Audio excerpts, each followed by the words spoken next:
Bem-vindos ao nosso preparatório para o exame de suficiência lá do CFC na disciplina de perícia contábil. Meu nome é Osmar Pastore e a gente vai acompanhar vocês ao longo de uma série de aulas, um total de 20 aulas, para a gente rever todo o conteúdo que é proposto na ementa lá dessa disciplina.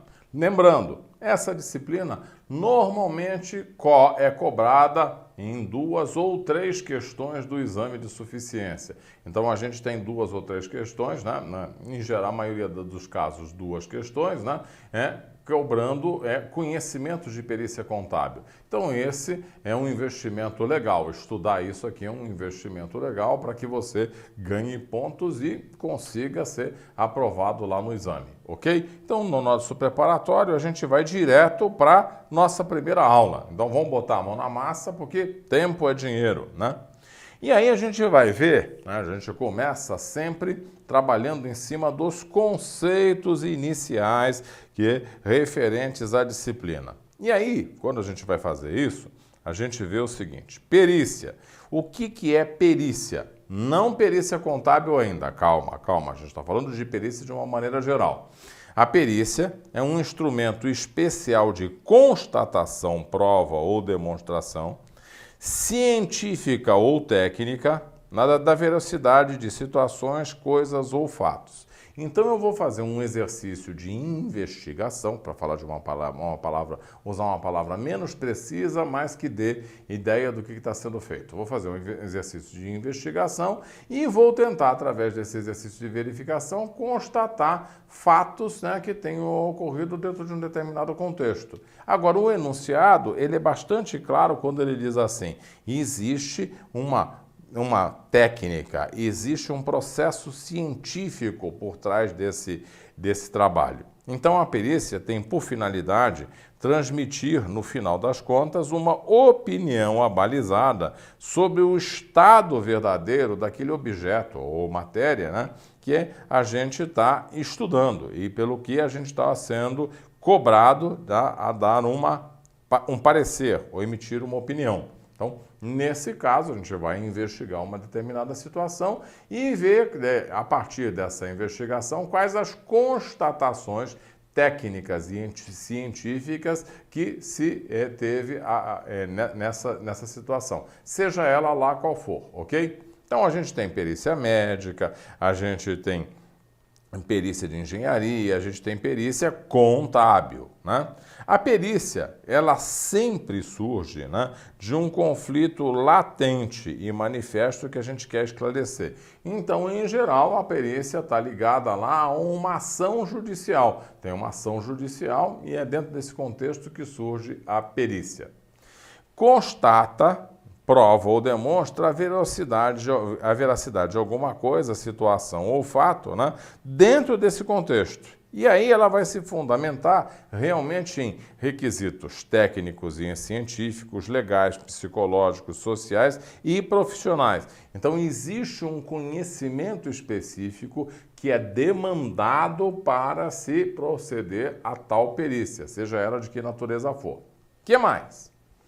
Ela deve materializar, segundo uma forma especial, a instância decisória, a transmissão da opinião técnica ou científica sobre a verdade fática, de modo que a verdade jurídica corresponda àquela. Em outras palavras, né? Eu tenho um contexto. Nesse contexto existe lá um determinado litígio judicial. Beleza. O juiz precisa constatar se aquilo que está sendo demandado, se aquilo está sendo cobrado, né, é fato. Mas para fazer essa constatação, ele precisa de um conhecimento científico, um conhecimento especializado em uma determinada área. Aí ele demanda uma perícia que vai verificar, né, a veracidade dos fatos e, com base na veracidade dos fatos, o juiz avalia se aquela demanda, né, a verdade jurídica,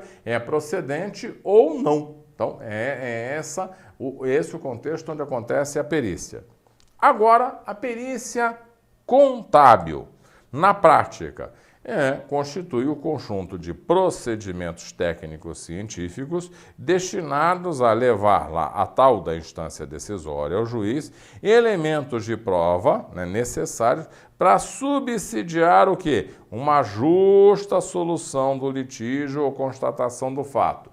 Então, o juiz não conhece, de repente, contabilidade, não conhece os princípios de contabilidade, aí ele chama um perito que vai verificar se aquilo que está sendo demandado em cima do ambiente contábil é procedente ou não. E esse perito vai emitir um laudo para o juiz e vai ajudar o juiz a se posicionar, ok?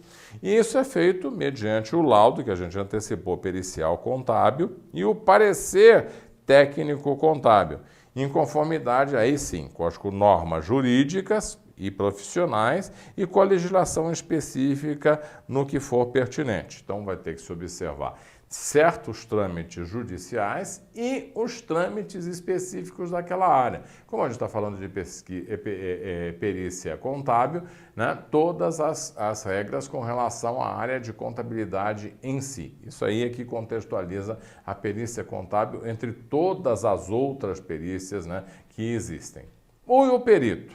Bom, o perito é o sujeito ativo da perícia. É aquele sujeito que vai conduzir a perícia e que desenvolve a atividade de perícia, seja no sentido de verificação ou de percepção dos fatos. Aí é um perito percipiente, né?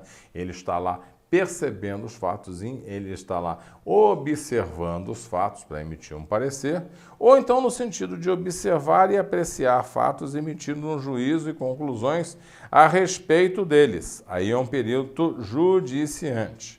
Então, de um lado, eu tenho aqueles que observam os fatos e do outro lado, eu tenho aqueles que avaliam determinada situação. Então, nesse caso, ele estaria emitindo um juízo e conclusões a respeito disso, né? De qualquer forma, tanto em cima da avaliação dos fatos quanto da observação dos fatos. Bom, aí a gente vai lá para o artigo 421, né, que diz assim: o juiz nomeará perito, fixando de imediato o prazo para a entrega de um laudo.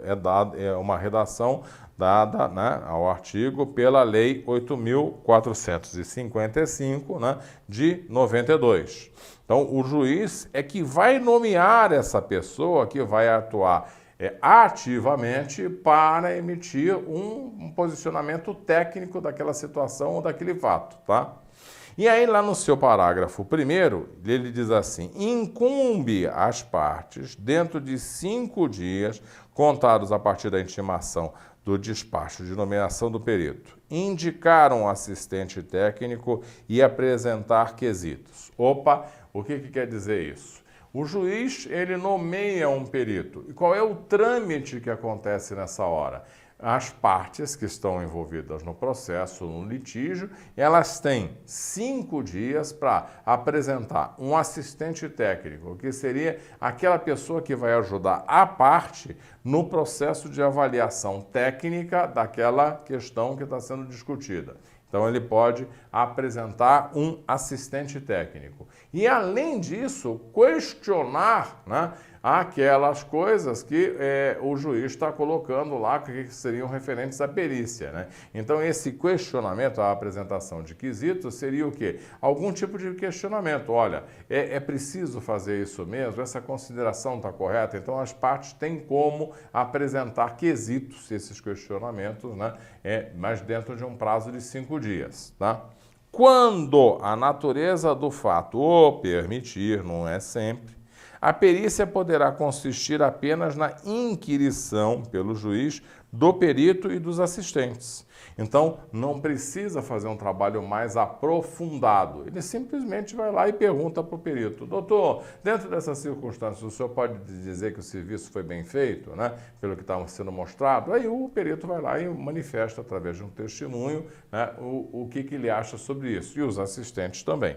Então, isso aí poderia acontecer por ocasião da audiência de instrução e julgamento a respeito das coisas que houverem informalmente examinado, né, ou avaliado, né? Então, ele pode emitir esse seu posicionamento, né, através de uma entrevista na audiência. Né? Isso aqui é um caso especial. Agora, o artigo 159 da Lei 11.690, de 2008, ele acrescenta mais informações. Vamos dar uma olhada nesse artigo aqui. Todas as perícias, incluindo-se o exame de corpo de delito, também o exame também na esfera penal, deverão ser realizadas por perito oficial, que deverá ser graduado em curso superior. Então a gente já começa a ver aqui, né, pelos fundamentos básicos da perícia, que a perícia é um ato de características técnicas e científicas e não pode ser feita por uma pessoa que não tem um grau superior. Mas existe exceção que a gente vai ver um pouquinho lá para frente, tá?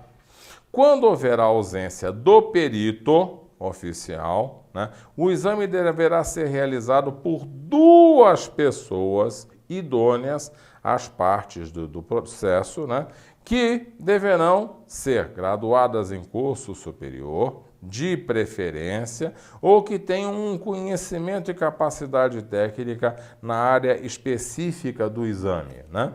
Então, se eu não tiver um perito oficial, o juiz pode lançar mão de outras pessoas para fazerem a perícia, porque o perito não está disponível. Mas aí seriam duas pessoas emitindo o parecer. E elas devem ter, preferencialmente, um nível de graduação superior. Se não tiver jeito, ele vai usar um profissional de nível médio, mas de preferência um profissional de nível superior, não sendo um perito oficial. Beleza.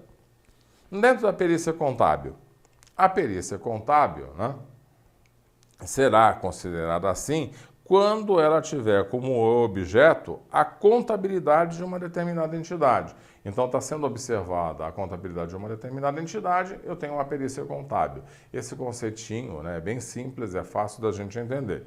E a perícia contábil é de competência exclusiva do contador em situação regular perante o Conselho Regional de Contabilidade da sua jurisdição. Então, a perícia contábil deve ser feita por contadores, né? E esses contadores, eles têm que estar inscritos e normalmente ativos dentro do Conselho Regional de Contabilidade da região onde residem. Então, nesse caso específico, a gente está falando de um técnico em contabilidade, um técnico de nível superior em contabilidade, mas guardadas aquelas ressalvas que a gente apresentou. Se eu não tiver esse técnico disponível num fórum de uma cidade pequena do interior, ali a gente não encontra uma pessoa desse tipo, o juiz pode usar alguém que tem uma experiência, né, de nível médio, por exemplo, um sujeito que fez o curso técnico de contabilidade, mas sempre, né, em função de não haver disponibilidade do profissional com aquela formação que é basicamente exigida, que é a formação ideal, né, o perfil ideal. O que mais? O objeto fundamental da contabilidade é o patrimônio. Então, a perícia contábil vai gerar em torno do patrimônio. E a perícia será contábil sempre que for recair em elementos do patrimônio. Então, elementos objetivos, constituídos, prospectivos ou externos do patrimônio de qualquer entidade. Seja essa entidade física ou jurídica, formalizada ou não, estatal ou privada, de política ou de governo. Então, qualquer tipo de entidade, a gente está falando de contabilidade, né? Então a gente vai ter uma perícia contábil, que vai estar observando o patrimônio daquela entidade. Conceitozinhos bem tranquilos. A perícia contábil, por sua vez, também é um instrumento de constatação, prova ou demonstração com relação àquilo que a gente está querendo estudar dentro do processo. Situações, coisas ou fatos oriundos de uma série de interações que fluem do patrimônio de quaisquer entidades. Então, aquelas interações, aquelas transações lá que influenciaram o patrimônio são suscetíveis à perícia contábil e é isso que o perito contador vai examinar conforme a determinação do juiz. Quais são os objetivos específicos da perícia contábil? Da perícia contábil a gente falou assim, olha, o objetivo é o patrimônio, tá bom, mas dentro do patrimônio o que poderia ser estudado? E aí a gente vai ver. Vai verificar se a informação procede, se ela é fidedigna, a certificação, o exame ou análise do estado circunstancial do objeto, né? Verificar se esse objeto ele está correto, né? Se, por exemplo, uma demonstração contábil foi elaborada segundo as normas, segundo as leis que regem aquela instituição específica e segundo o que dita lá o Conselho Federal de Contabilidade, isso seria uma maneira. O esclarecimento e a eliminação de dúvidas suscitadas, geralmente sobre o objeto. Então, quanto é que vale aquilo? Ah, vale X ou vale Y? Então, eu tenho uma dúvida. Eu chamo o perito contábil, né, o contador, que vai fazer uma avaliação daquele item do patrimônio. Seria um outro exemplo. O fundamento científico da decisão, né? O fundamento científico da decisão, contabilidade é uma ciência, então vou verificar se, por exemplo, as demonstrações contábeis, né, elas decidiram por avaliar um determinado item ou classificar um determinado item com fundamento. Isso também seria um objetivo específico da perícia contábil. A formulação também de uma opinião ou juízo técnico para dar subsídios ao juiz. E que mais? A mensuração, a análise, a avaliação ou arbitramento, né? A gente vai fazer um cálculo, né? O arbitramento a gente vai falar um pouquinho mais lá para frente, mas a gente vai fazer um cálculo em não se tendo uma documentação adequada, a gente faz uma estimativa de um determinado cálculo, isso seria em resumo o arbitramento, né?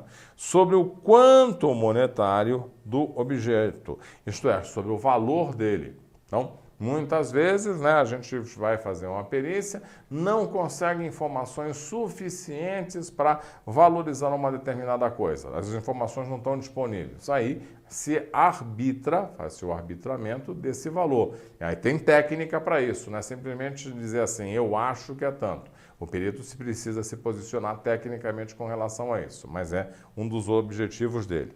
E aí, né, por fim, trazer à luz aquilo que estava oculto por uma inexatidão, um erro, uma inverdade, uma má-fé, uma astúcia ou uma fraude. Então, evidenciar um fato que foi oculto das pessoas, né, através, né, de uma ação movida por um desses possíveis motivos, né? Pode ser erro, pode ser fraude, pode ser uma falha de cálculo, uma falha de uma aplicação de um princípio contábil, e esses seriam os objetivos específicos, né, da perícia contábil. Com relação ao perito, o perito é o sujeito ativo da perícia, é o sujeito que faz a perícia. E ele tem um perfil profissional exigível. A gente já tinha comentado lá do ponto de vista de registro no CFC e ser contador. Mas ele deve se basear na excelência moral. A gente espera que ele tenha honestidade, moderação ou ponderação, equidade, trate todos os fatos com a devida consideração e fatos iguais com a mesma consideração. E uma excelência intelectual. Essa excelência intelectual é a inteligência, a capacidade de analisar fatos, o conhecimento técnico que ele tem e o discernimento para aplicar critérios, né, que vão levá-lo à condução da sua opinião. O que mais? Um perito também deve ter requisitos educacionais mínimos para proporcionar um padrão técnico e comportamental que vai atender lá aquela equidistância, né, entre o objeto que a gente está estudando e o emprego da ciência ou a técnica perfeita para medir uma determinada situação concreta. Então, ele tem que ter conhecimento técnico, tem que ter embasamento para emitir seu parecer. Tem um posicionamento que é o posicionamento dito pessoal e tem um posicionamento também, né, ou a cobrança do nível educacional em cima do perito. Com relação ao perfil profissional exigível, tá lá. O Código de Processo Civil, ao determinar, né, a comprovação formal que o perito detém, né, daqueles conhecimentos de que ele precisa, diz assim: quando a prova ou fato depender de conhecimento técnico-científico, o juiz será assistido por perito, segundo o disposto no artigo 421. Aí vem: os peritos serão escolhidos entre os profissionais de nível universitário, devidamente inscritos no órgão de classe competente. Né? Que mais? Os peritos comprovarão a sua especialidade na matéria, sobre que deverão opinar mediante uma certidão do órgão profissional em que estiverem inscritos. Então ele vai pegar uma certidão lá, por exemplo, no Conselho Federal de Contabilidade, né, dizendo que ele está em situação regular com o Conselho. Essa certidão já é suficiente para permitir que o perito possa participar do processo judicial, que ele possa executar a perícia. Nas localidades, aí vem lá, cuidado, porque isso aqui já foi cobrado em concurso e a gente ressalta. Nas localidades onde não houver profissional qualificado que preencha os requisitos desses itens anteriores, a indicação dos peritos será de livre escolha do juiz. Mas o juiz tem a responsabilidade de fazer a indicação de profissionais que tenham competência para se manifestar em relação àquilo. Beleza? E as características específicas, né? As características específicas do perito. Delimitação da matéria que recai, né? Entender essa matéria e delimitar o trabalho dele. Tem uma iniciativa técnica, quer dizer, uma independência técnica nos processos, métodos e análises que ele vai levar a efeito. Ele deve ter essa capacidade de definir como ele vai fazer o trabalho. Limitação de pronunciamento. Aí o que é? É a consonância, a adequação, a coincidência da matéria examinada e da finalidade do exame, né? Para quê? Para que ele possa falar exatamente daquilo que está sendo pedido dentro do processo, né? Ele não ficar divagando. Então é uma objetividade, né? Uma consistência na hora de emitir o seu parecer. Integrar o conhecimento técnico ou científico da matéria. Integrar no sentido do que ele precisa conhecer para se posicionar. E aí a gente diz assim: isso aqui é complementado necessariamente com os conhecimentos, né, sobre especialização, se for o caso, disposições legais, normas aplicáveis, né, tanto ao caso concreto quanto à própria perícia. Então, ele tem lá uma formação técnica, mas ele também tem que conhecer os ritos judiciais que estão envolvidos, né, os trâmites e ter outros conhecimentos que complementem, né, a capacitação dele para se posicionar como perito, tá? Então, isso aqui é o que está sendo dito. E os tipos de perícia? A gente já dispara que os tipos de perícia são basicamente dois. A judicial, que ela é exercida sob a tutela do Poder Judiciário, no âmbito de uma ação judicial. E a extrajudicial, que é exercida no âmbito arbitral, estatal ou voluntário, né? Então, a perícia arbitral é aquela que é exercida sob o controle da lei da arbitragem. Então, dentro da lei da arbitragem, há um pedido de uma perícia, essa perícia seria uma perícia arbitral. Perícias oficiais ou estatais, né? Elas são executadas sob o controle dos órgãos de Estados. Uma das formas dessas perícias seria, por exemplo, as CPIs. As CPIs seriam uma perícia oficial e estatal, mas elas não se caracterizam como perícias judiciais, não estão dentro da esfera do judiciário. E tem a perícia voluntária. Essa perícia voluntária ela é contratada, né, pelo interessado ou de comum acordo entre as partes. Para quê? Para, de repente, né, dar resposta ao posicionamento do perito oficial. Então, as partes vão lá e contratam um perito que vai acompanhar os serviços e vai responder às dúvidas e até questionar o posicionamento desse perito oficial. Bom, prova pericial. Finalmente, né? O que o perito está lá a fim de oferecer? A perícia contém a prova pericial que consiste, então, no exame, vistoria ou avaliação de um determinado objeto. E aí, lá no Código de Processo Civil, né, está dito, a prova pericial se interrelaciona com as demais provas de um processo, quer dizer, ela faz parte do corpo de provas do processo, em menor ou maior grau, esclarecendo ou complementando as provas já produzidas. Então, a prova pericial é mais uma prova que eu vou agregar para realmente fechar aquela questão que está sendo avaliada. Beleza? Questões de concurso. Vamos ver lá como é que essas questões iniciais, esses conceitos iniciais, podem ser cobrados em questões de concurso.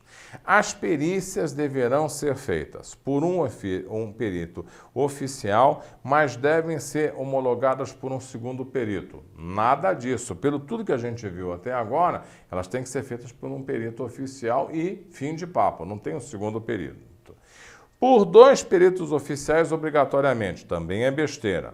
Aí vamos lá, a terceira, por pelo menos 2 pessoas idôneas, portadoras de diploma de curso superior, no caso de não haver peritos oficiais. Aí sim, se não tiver o perito oficial, a gente chama 2 pessoas para dar o parecer, porque essas pessoas elas não têm o nível de capacitação que teria o perito, mas em compensação ele não está disponível. Então eu uso 2, essa daqui seria a resposta correta. Por um perito oficial, desde que esse preste o compromisso de bem e fielmente desempenhar o cargo, não é nada disso, né? Nesse caso, né? Ele não tem que prestar esse compromisso de bem e fielmente desempenhar o encargo.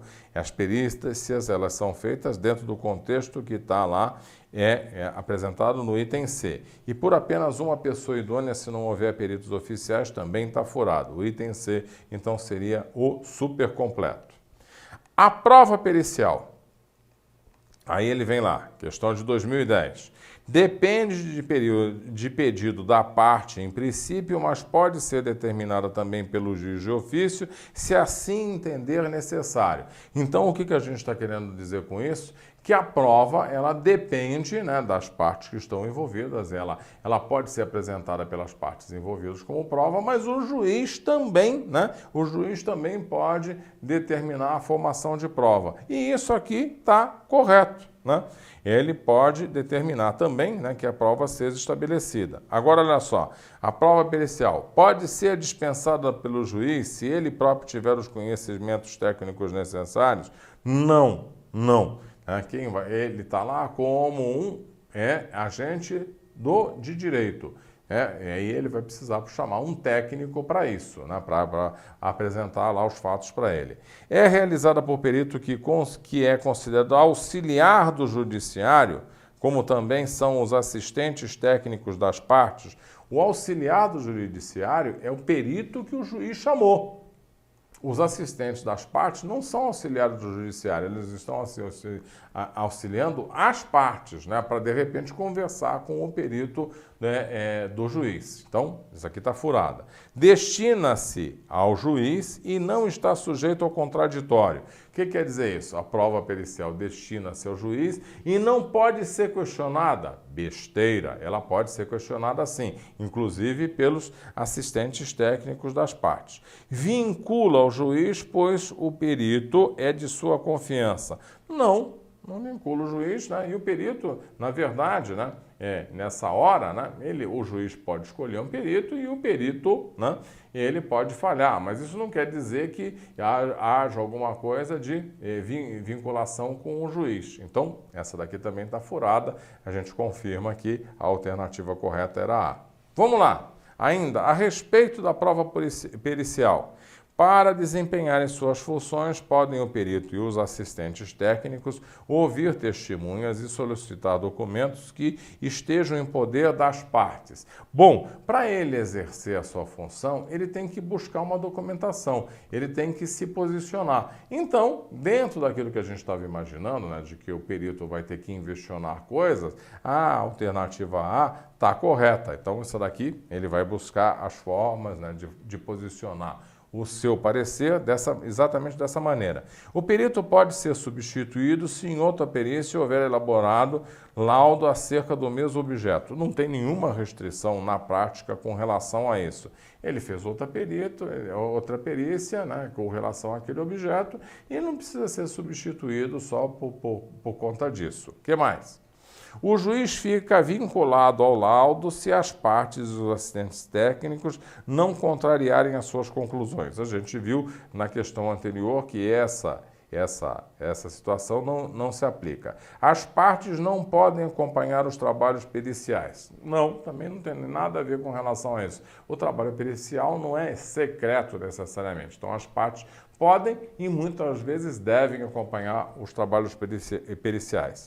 A manifestação das partes e assistentes técnicos acerca do laudo se dá exclusivamente após a audiência de instrução e julgamento por ocasião do debate oral e dos memoriais. Bom, mesmo que você não conheça o rito, isso aqui está errado, né? Você percebe que isso está errado porque na audiência lá de instrução, né? A gente tem a chance de se apresentar, mas as partes podem se manifestar, né, em qualquer momento do processo, né, desde que não tenha chegado à conclusão final. Existem prazos para isso, mas ela não vai se dar exclusivamente após a audiência de instrução. Ela pode se dar, inclusive, já no começo, né, quando está sendo nomeado um perito do juiz. Então, aquela alternativa que a gente marcou se comprovou como a única correta mesmo.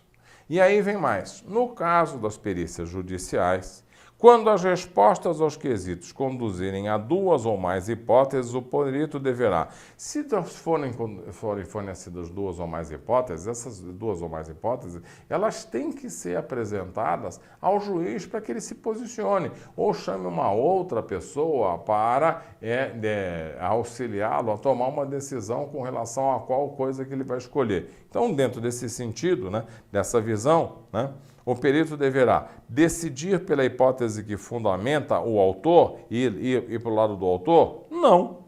Determinar que a perícia prossiga até o perito poder ficar com uma única hipótese? Também não. Né? Isso ele não vai ficar indefinidamente lá pensando na morte da bezerra em cima da situação dele. Dizer ao julgador da impossibilidade de determinar a resposta correta e considerar o quesito prejudicado? Não, a gente espera que ele tenha um posicionamento. E se ele chega à conclusão de que tem dois posicionamentos alternativos, ele apresenta isso e fim de papo.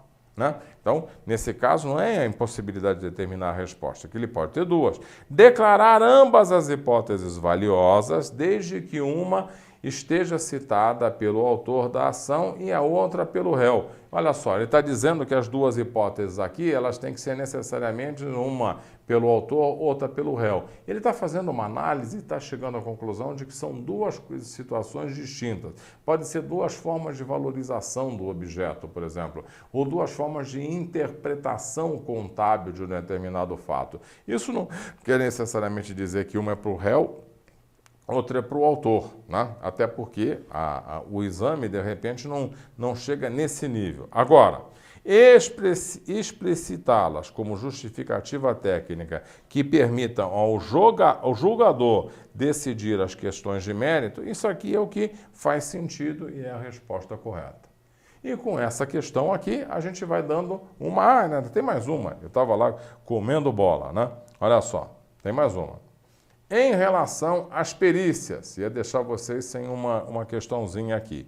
Em relação às perícias, assinale a opção correta. Não se admite a indicação de assistentes técnicos pelas partes. Ora, bolas, a gente acabou de dizer que as partes podem definir assistentes técnicos para ajudá-las a conversar com o perito, então está furado. Somente pode ser utilizado para fundamentar a sentença o laudo elaborado por perito indicado pelo juiz. Não, né? O laudo, esse laudo pode ser produzido por qualquer pessoa, mas o perito, né, se esse laudo não está disponível, né, se não tem lá um determinado laudo, aí o juiz pede ao perito para formar esse laudo. Isso é a visão lá da perícia como um todo. O ofendido não pode formular quesitos, quer dizer, fazer perguntas para serem apresentados aos peritos oficiais. Pode sim, e essa é inclusive a função do assistente das partes. Então, isso aqui também está furado. O que mais? As partes poderão indicar mais de um assistente técnico. Essa daqui é a mais simples. Quem é que disse que a parte só pode indicar um assistente técnico? Até porque se a forma for complexa, né, há a possibilidade realmente de haver necessidade de mais de um assistente. Então, nesse caso, essa daqui estaria correta em relação às anteriores. Vamos ver a última? É admitida a indicação de assistente técnico apenas quando se trata de perícia complexa, que abranja mais de uma área de conhecimento especializado. Porcaria nenhuma, isso aqui está errado mesmo. A gente sabe que pode ser admitido, faz sentido nomear um assistente técnico em qualquer situação para conversar com o perito do juiz. Então, a gente está confirmando lá a resposta da alternativa que a gente tinha indicado. E com essa questão, agora sim, a gente vai lá para um intervalo para vocês descansarem um pouquinho e daqui a pouco a gente retoma com mais de perícia. Até já!